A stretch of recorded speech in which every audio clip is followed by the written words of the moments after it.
નવી દુનિયા સાથે મળી સો રચીએ નવી દુનિયા સાથે મળી સો જીતીએ દુનિયા ટીચર બંધ કરવા દો રોજ થોડું એને વધુ આપી જશો કદને કઠિન મનના વિચાર હકીકત બન્યા સિદ્ધિ ફળથી આનંદ મળશે કોશિશ કરી વધો લક્ષ્ય બુલંદ કરો.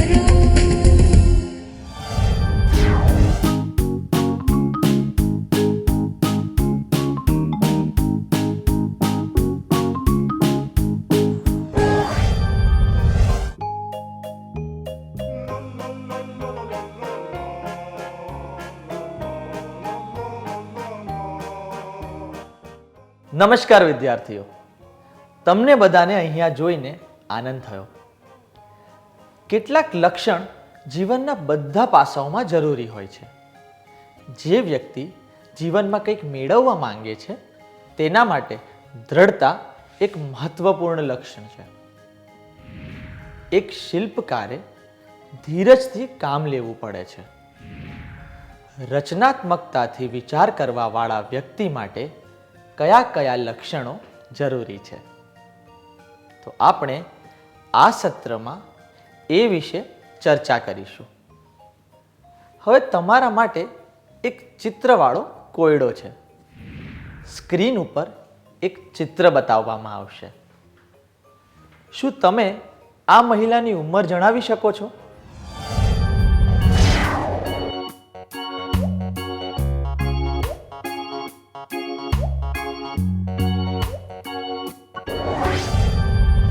બહુ સરસ. કેટલાક છાત્રોએ કહ્યું કે આ 20 વર્ષની યુવાન મહિલા છે અને કેટલાક છાત્રોએ તેને લગભગ 80 વર્ષની વૃદ્ધ મહિલા કહી. શું કોઈએ કંઈક અલગ જોયું? પહેલા તમને ફક્ત એક ચિત્ર દેખાય છે, પણ જ્યારે આપણે અલગ રીતથી જોઈએ તો એક વધુ ચિત્ર સામે આવે છે. એક વધુ સંભાવનાને જોવા માટે આપણે ખુલ્લા મગજથી વિચાર કરવો પડે છે. નવી સંભાવનાઓ શોધવી અને તેનો સ્વીકાર કરવાનું ત્યારે થઈ શકે છે જ્યારે આપણે કોઈ પણ પ્રકારના પક્ષપાત કે પૂર્વગ્રહ વગર વિચારીએ છીએ. તેનાથી રચનાત્મકતા પણ વધે છે. એટલા માટે રચનાત્મકતાથી વિચાર કરવાવાળી વ્યક્તિ એક ખુલ્લું મગજ રાખે છે અને બે પક્ષપાતથી દૂર રહે છે. આવો એક રમત રમીએ. મારે બે વિદ્યાર્થીઓ જોઈએ. કૃપા કરી સ્વેચ્છાએ આગળ આવી જાઓ. બંને છાત્રોના હાથમાં 1 રૂપિયાનો સિક્કો લઈને વર્ગની સામે ઊભા રહીને મારી સૂચનાઓ સાંભળવાની છે. શું આપણે તૈયાર છીએ?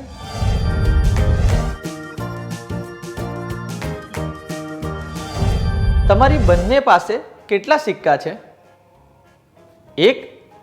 હવે હું ઈચ્છું છું કે તમે એકબીજા સાથે પોતાના સિક્કા બદલો. હવે તમારી પાસે કેટલા સિક્કા છે? 1 જ છે ને? શરૂઆતમાં પણ તમારી પાસે એક જ સિક્કો હતો ને? આભાર. હવે હું ઈચ્છું છું કે તમે કાગળના નાના ટુકડા ઉપર એક કહેવત લખો અને તેને તમારી પાસે બેઠેલા છાત્ર સાથે બદલી લો.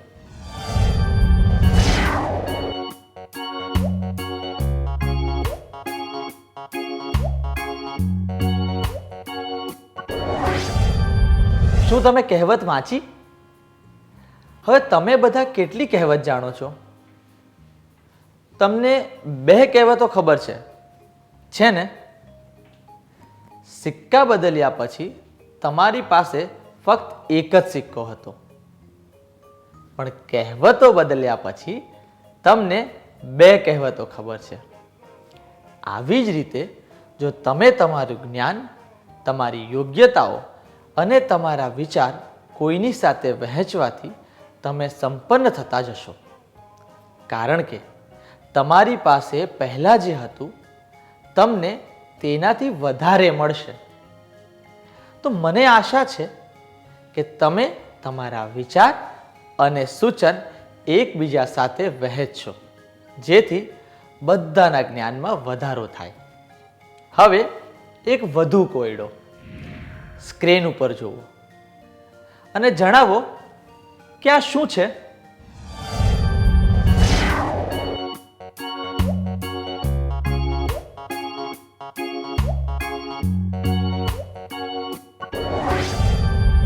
સારો પ્રયત્ન હતો. જ્યારે મેં આ ચિત્ર બીજાને બતાવ્યું તો કેટલાક લોકોએ કહ્યું કે આ એક સડક છે જેમાં ખાડા છે. કેટલાક લોકોને અજગરના શરીર ઉપર બનેલા ધબ્બા જેવા લાગ્યા. આવો હવે જોઈએ કે હકીકતમાં આ શું છે.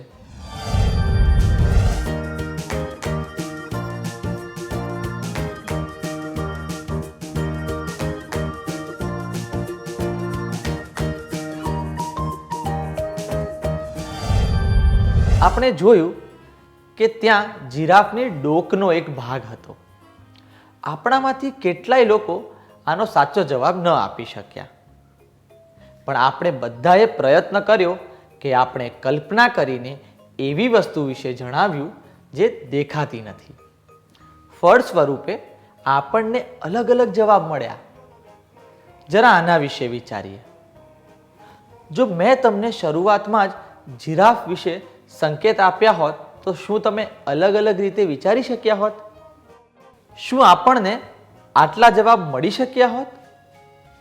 તમને આ બધી વાતો માટે તક ના મળત. રચનાત્મકતાથી વિચારવાવાળા વ્યક્તિનું એક લક્ષણ એ છે કે તે અજાણ વાતને જાણવાની ઈચ્છા રાખે છે. રચનાત્મકતાથી વિચારવાવાળા વ્યક્તિ જિજ્ઞાસુ હોય છે.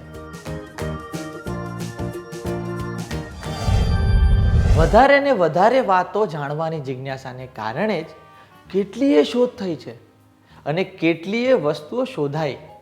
ઉદાહરણ તરીકે આઇઝેક ન્યૂટનને એ જિજ્ઞાસા થઈ કે સફરજન નીચે કેમ પડે છે અને તેનાથી પૃથ્વીના ગુરુત્વાકર્ષણ શક્તિની શોધ થઈ.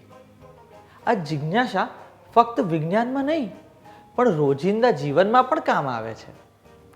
ઉદાહરણ તરીકે જો કોઈ આ જાણવા માંગે છે કે પરીક્ષાને લઈને લોકોના મનમાં આટલો ગુસ્સો કેમ હોય છે, તો તે વ્યક્તિ તેનું કારણ સમજી તેનો ઉકેલ શોધવાનો પણ પ્રયાસ કરી શકે છે. હવે તમારા માટે એક પ્રશ્ન છે. શું તમે ક્યારેય વિચાર્યું છે કે કોઈ ઘટના કેમ થાય છે કે પછી કોઈ વસ્તુ આવી કેમ છે? પછી શું તમે તેના વિષયમાં જાણવાનો પ્રયાસ કર્યો છે? શું તમે તમારા અનુભવ વિશે બધાને જણાવી શકો છો?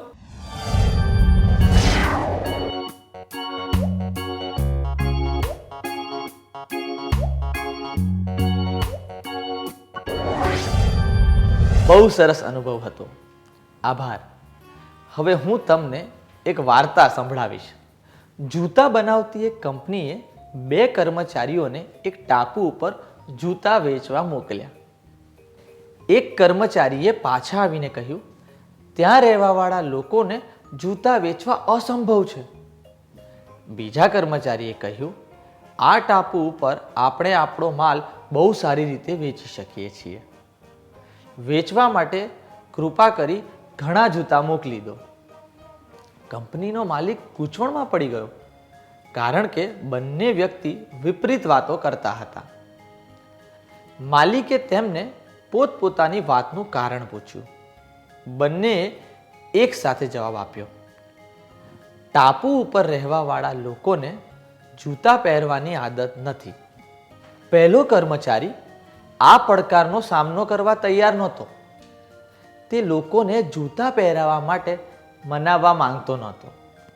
જ્યારે બીજી વ્યક્તિએ આ પડકારનો સ્વીકાર કર્યો અને તેમાં તેને એક છુપાયેલો મોકો પ્રત્યક્ષ થયો. આપણે આમાંથી શું શીખ્યા? રચનાત્મકતાથી વિચાર કરવાવાળા વ્યક્તિ પડકારોનો સામનો કરવા માટે તૈયાર હોય છે. હવે તમને એક પરિસ્થિતિ આપવામાં આવશે. તમે એક સેલ્સમેન છો અને તમારે પેન વેચવાની છે. તમારે એક અભણ વ્યક્તિને પેનના ફાયદા વિશે સમજાવીને એક પેન વેચવાની છે. શું તમે 5 છાત્રોનો સમૂહ બનાવીને આ વિશે ચર્ચા કરી શકો છો? તે પછી દરેક સમૂહની એક જોડીએ આગળ આવીને તેનો અભિનય કરીને જણાવવાનો છે. બરાબર?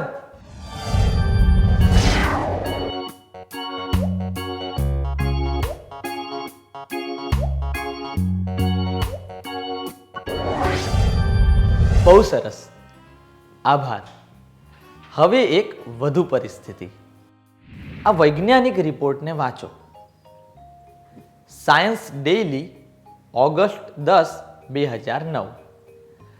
તરસ્યા કાગડાની વાર્તામાં કાગડો માટલીમાં પથ્થર નાખે છે જેથી પાણી ઉપર આવે છે અને તે તેની તરસ છીપાવે છે. કરંટ બાયોલોજી નામે એક પત્રિકામાં નવું પ્રકરણ છપાયું છે. તેમાં બતાવ્યું છે કે કાગડાની પ્રજાતિનું રૂક નામનું પક્ષી વાર્તામાં બતાવ્યા પ્રમાણેની રીતનો ઉપયોગ કરીને મુશ્કેલ સમસ્યાઓનો ઉકેલ શોધી શકે છે. પ્રકરણના પહેલા ભાગમાં 4 રૂક પક્ષીઓને વાસણમાં અલગ અલગ ઊંચાઈ સુધી ભરેલું પાણી આપ્યું. પક્ષીઓએ કાંકરાઓની મદદથી પાણીના સ્તર વધાર્યું જેથી તે પાણીના સપાટી ઉપર તરતા જીવડાઓને ખાઈ શકે. આ વાત ઉપર પણ ધ્યાન આપવું જોઈએ કે પક્ષીઓએ પહેલાં જ અનુમાન કરી લીધું હતું કે પાણી ઉપર લાવવા માટે લગભગ કેટલા કાંકરાઓની જરૂરિયાત થશે. જરૂરિયાત પ્રમાણે કાંકરા નાખ્યા પછી જ પક્ષીઓએ પોતાની ચાંચ પાણીમાં નાખી. બીજા પ્રકરણમાં અલગ અલગ આકારના કાંકરા રાખ્યા હતા. પક્ષીઓએ નાના કાંકરાઓની જગ્યાએ મોટા કાંકરાનો ઉપયોગ કર્યો.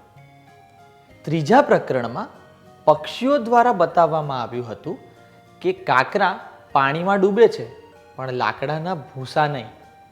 એટલે જ્યારે તેમને 2 વાસણ આપવામાં આવ્યા જે અડધા પાણીથી ભરેલા હતા અને અડધા લાકડાના ભૂસાથી, તો તેઓએ પોતાના કાંકરા પાણીમાં નાખ્યા, ભૂસા નહીં.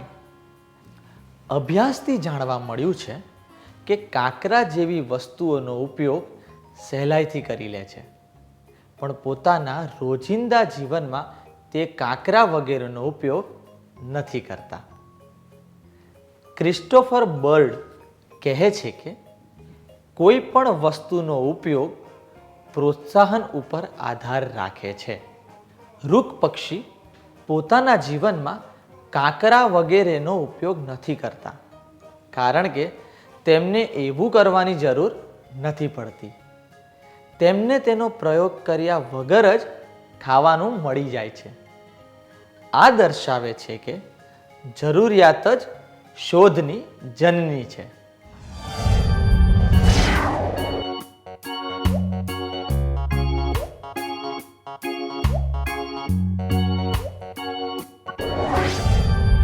આભાર.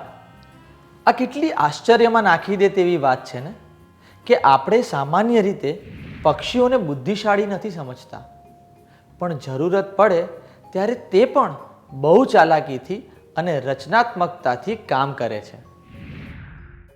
ઇતિહાસમાં નજર કરીને જોઈએ તો આપણને જાણવા મળે છે કે કોઈ પણ સુધારો અને વિકાસ કોઈ પણ જરૂરિયાત કે કંટાળાને લીધે જ થયો છે. ઉદાહરણ તરીકે આપણે કોઈ મીઠાઈની દુકાનમાં ત્યાં પારંપરિક કાજુ કતરી સિવાય કાજુથી બનેલી ઘણી બધી મીઠાઈઓ મળે છે. કાજુ રોલ, કાજુ કળશ, કાજુ સેન્ડવિચ વગેરે. ફક્ત એટલું જ નહીં, આ મીઠાઈઓના આકાર પણ ઘણા અલગ હોય છે. તમને શું લાગે છે એવું શું કામ છે?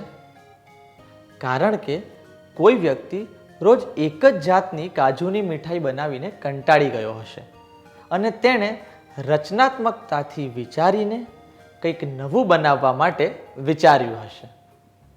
ઉપયોગી અસંતોષ પણ રચનાત્મકતાથી વિચારવાવાળા વ્યક્તિનું લક્ષણ છે. રચનાત્મકતાથી વિચારનારી વ્યક્તિ ઉપયોગી રૂપથી અસંતોષી હોય છે. શું તમે એવી દુનિયાની કલ્પના કરી શકો છો જેમાં ફક્ત એક વાદ્યયંત્ર, એક નાટક, એક ફિલ્મ અથવા એક રમત હોય? જો બધા ઘર અને કપડાં એક જેવા દેખાય તો શું થાય? જો પૃથ્વી ઉપર ફક્ત માણસ હોય તો શું થાય? શું જીવન આટલું રોચક રહેતે? બિલકુલ પણ નહીં. રચનાત્મક વિચારથી બદલાવ આવે છે અને ભિન્નતા પણ. જ્યાં સુધી ઉપયોગી અસંતોષ નહીં હોય ત્યાં સુધી ન તો વિકાસ થશે ન તો ભિન્નતા આવશે. ઉપયોગી અસંતોષ ફક્ત વસ્તુઓની રચના કરવા માટે નહીં, પણ પોતાના જ્ઞાન અને પોતાની યોગ્યતાઓમાં એક તાજગી લાવવા માટે પણ જોઈએ. વધુ સારા જીવનની ઈચ્છાથી રચનાત્મક વિચારોને ગતિ મળે છે. શું આપણે આજે શીખેલા વાર્તાનો સાર સંક્ષિપ્ત કરી લઈએ?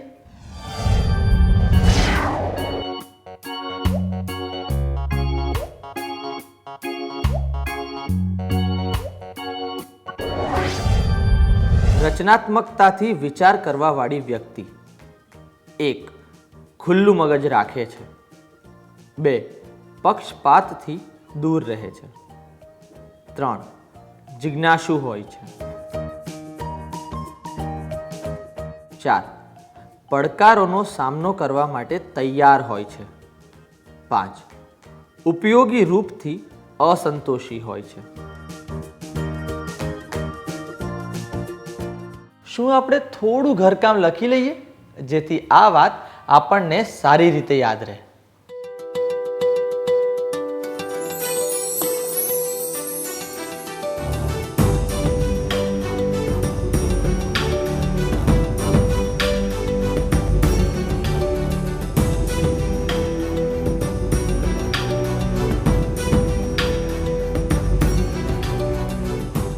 પ્રશ્ન 1. તમારી બહેને તમને એક અઘરો કોયડો આપ્યો છે જેને તમારે ઉકેલવાનો છે. તમને લાગે છે કે તમે તેનો ઉકેલ નહીં લાવી શકો. તમે શું કરશો? જવાબ: 1. હું એમ કહી હાર માની લઈશ, મારી પાસે કરવા માટે ઘણા કામ છે. 2. હું કહીશ કે મને તેનો ઉકેલ નથી આવડતો અને તેને ઉકેલવા કહીશ. 3. હું હજી સુધી તેને ઉકેલી નથી શક્યો. હું ફરીથી પ્રયાસ કરીશ અને ઉકેલ લાવવા માટે કોઈ નવી રીતથી વિચારીશ. પ્રશ્ન 2. વેંકટ, ઇબ્રાહિમ અને હરીશ એક રંગોળી બનાવવામાં લાગ્યા છે. તેમને શાળાના વિજ્ઞાન પ્રદર્શન માટે સજાવટ કરવાની છે. વેંકટે અભિપ્રાય આપ્યો કે સામાન્ય રીતે કામમાં આવવાવાળા રંગોળી પાવડરની જગ્યાએ કંઈક બીજાનો ઉપયોગ કરવો જોઈએ. તેના બધા સાથીઓએ અલગ અલગ પ્રતિક્રિયા કરી. કયો જવાબ સૌથી યોગ્ય છે અને શા માટે? જવાબ 1. સુરેશ: ના, આપણે એવું કામ ન કરવું જોઈએ જેનાથી વાત બગડી જાય. 2. ઇબ્રાહિમ: મને લાગે છે કે આપણે પહેલાં નવા સામાનથી થોડી રંગોળી બનાવવી જોઈએ અને પછી નિર્ણય લેવો જોઈએ. 3. હરીશ: રંગોળી પાવડર કે ફૂલો સિવાય બીજી કોઈ સજાવટ સારી નહીં લાગે.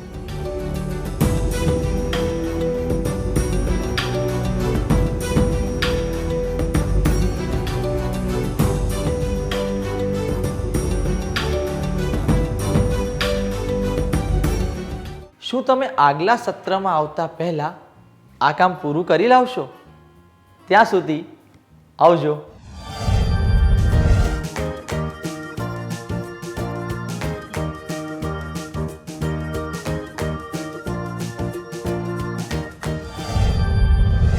નમસ્કાર વિદ્યાર્થીઓ, તમારું સ્વાગત છે. શું તમે બંને પ્રશ્નો માટે યોગ્ય જવાબ પસંદ કરી લીધા છે? આવો જવાબો વિશે ચર્ચા કરીએ.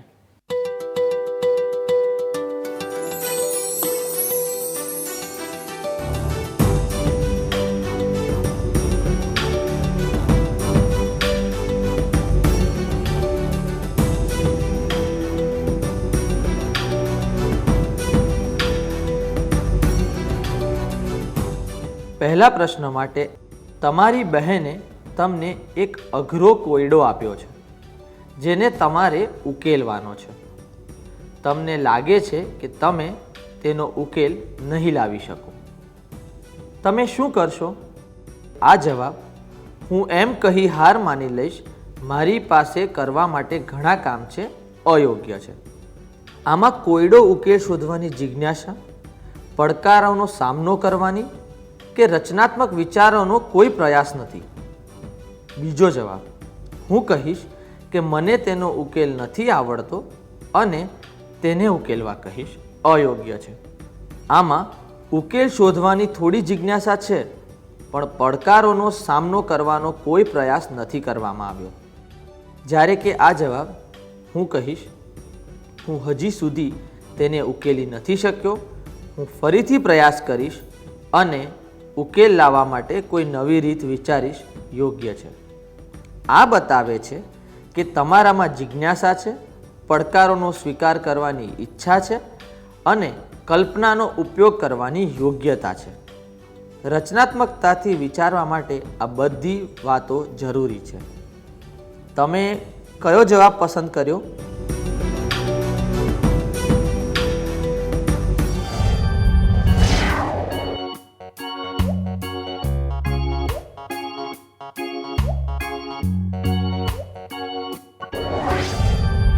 પ્રશ્ન 2 માટે વેંકટ, ઇબ્રાહિમ અને હરીશ એક રંગોળી બનાવવામાં લાગ્યા છે.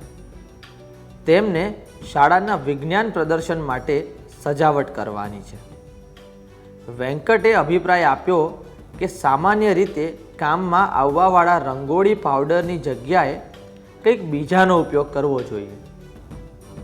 તેના બધા સાથીઓએ અલગ અલગ પ્રતિક્રિયા કરી. કયો જવાબ સૌથી યોગ્ય છે અને શા માટે? આ જવાબ સુરેશ, ના, આપણે એવું કામ ન કરવું જોઈએ જેનાથી વાત બગડી જાય. આમાં પડકારોનો સામનો કરવાનો પ્રયત્ન કે પછી કલ્પના શક્તિનો અસરકારક ઉપયોગ કરવાનો ઈરાદો નથી જણાતો. આ જવાબ હરીશ, રંગોળી પાવડર કે ફૂલો સિવાય બીજી કોઈ સજાવટ સારી નહીં લાગે. આથી ખબર પડે છે કે તે ખુલ્લા મનથી નથી વિચારી રહ્યો અને એક રીતનો પક્ષપાત પણ કરી રહ્યો છે. આ બંને વાતો રચનાત્મક વિચારોને વિકસિત થવા નથી દેતી. જ્યારે કે ઇબ્રાહિમનો જવાબ, મને લાગે છે કે આપણે પહેલાં નવા સામાનથી થોડી રંગોળી બનાવવી જોઈએ અને પછી નિર્ણય લેવો જોઈએ. આ બતાવે છે કે તે ખુલ્લા મનથી વિચારી નવી રીતો અપનાવવા ઈચ્છે છે અને પહેલાં નવી રીતનો અભ્યાસ કરવા માંગે છે. તો તમે કયો જવાબ પસંદ કર્યો?